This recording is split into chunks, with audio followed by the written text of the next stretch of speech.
Evet,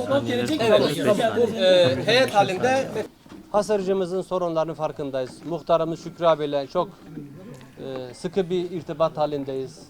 Caminin çevresini, buraları inşallah bir elden geçireceğiz kısa süre içerisinde.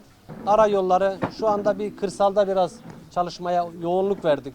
Malumunuz kıştan çıkınca kırsalın yolları daha çok tahrip oluyor.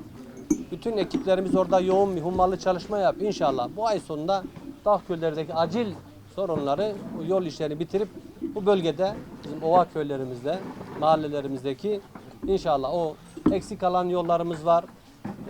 Yine kıştan ve doğalgazdan, değişik çalışmalardan asfaltımız hasar almıştır. Onların çalışmalarını hızla devam ettireceğiz. Belediye sizin eviniz, kıymetli ağabeyler. Biz siz yerinize emanetçiyiz. Temsilcimiz, muhtarımız, Şükrü abi, mahalle başkanımız inşallah hep birlikte irtibat halinde sorunlarımızı yerinde göreceğiz. Halisane ve samimi bir şekilde birbirimize katlanarak sorunları çözeceğiz. Her mahallemiz bizim evimizdir, yuvamızdır. Bu anlayışla yaklaşıyoruz. Müsterih olun. Allah'ın izniyle bu zor günleri de geride bırakacağız. Çarşı kısmında çalışmalarımız çok hızlı bir şekilde ilerliyor.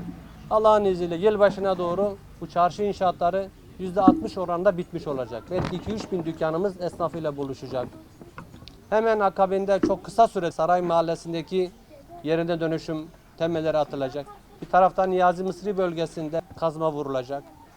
Depremin yaralarını, izlerini inşallah 2 yıl içerisinde hükümetimizin, Cumhurbaşkanımızın, liderimizin öncülüğünde sarmış olacağız. Temizlik çalışmamız, fen işlerimiz, sokağımız, sosyal çalışmalarımız, tesislerdeki çalışmalarımız ara vermeksizin çıtayı daha bir yukarıya taşımak için hep birlikte bütün ekibimle sizlerle birlikte büyük gayretin içerisinde olacağız.